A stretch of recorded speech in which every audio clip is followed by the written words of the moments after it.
So Jude is the second to last book of the Bible, and it's only one chapter, but there's actually several interesting things within that book that we're going to look at today.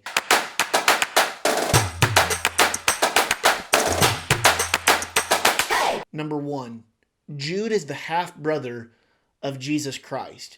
Now, Jesus had several other half-siblings, and one of those was Jude, which brings us to number two. Jude, as well as James, were both half-brothers of Jesus that both wrote New Testament books. Number three, Jude did not believe that Jesus was the Messiah until after the resurrection, for not even his brothers believed in him.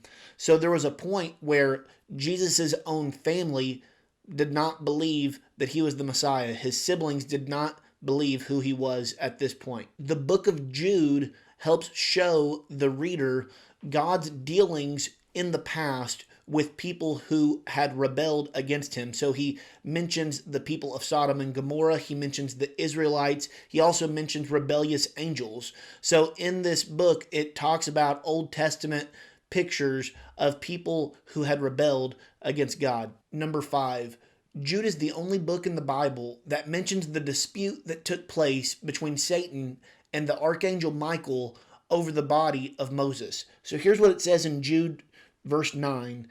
Yet when Michael the archangel was disputing with the angel in an argument about Moses' body, he did not dare utter a slanderous word against him, but said, "The Lord rebuke you." So this conflict over Moses' body was between Satan and Michael, and this is only mentioned in the book of Jude. Number six, it is interesting to point out that Michael was mentioned by name in the book of Jude because there's only three angels that are ever mentioned by name in the Bible. That'd be Michael, Gabriel, and Lucifer, who fell and we know as Satan today. Number seven, Michael is the only angel referred to as the archangel.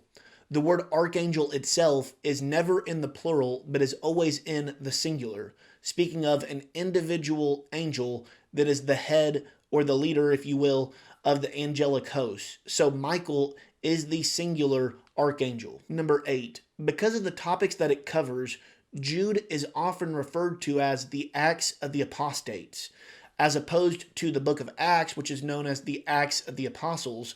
This is known as the Acts of the Apostates because it speaks of people who have departed from the faith and done their own thing. So they've departed from the Lord and gone rebelliously against him, and that is why this is oftentimes referred to as the Acts of the Apostates. Number nine, if there could only be one verse that I could say would be the key verse to the book of Jude, it would be Jude verse 3, which says, "Dear friends, although I was eager to write you about the salvation we share, I found it necessary to write, appealing to you to contend for the faith that was delivered to the saints once for all." This call to contend for the faith that Jude gives is important in our day, just like in Jude's day, because false teachers are constantly trying to lead people astray.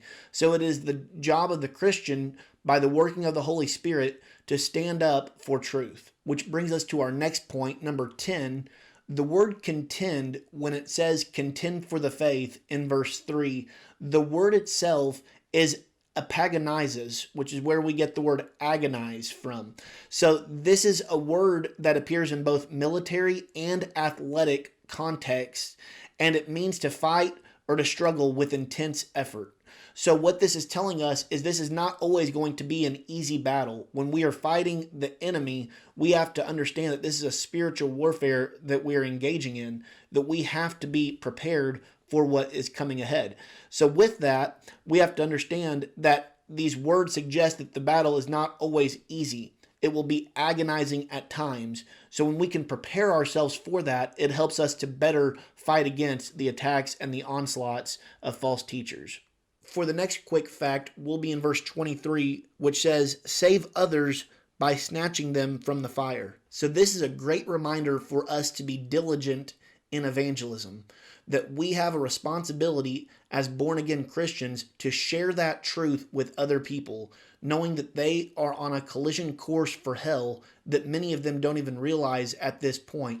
So what we have to do is we have to be faithful in sharing the truth, whether that's verbally or sending, emails, text messages, whatever. We have to get that truth to others, save others by snatching them from the fire. Now, obviously, we can't save them. That's God's job, but we can share the truth with them that leads them to be saved by the working of the Holy Spirit.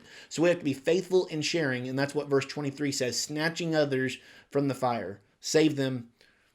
That's what verse 23 says, save others by snatching them from the fire. So those were some quick facts for the book of Jude, and I hope that you learned something along the way. Until next time, see you then.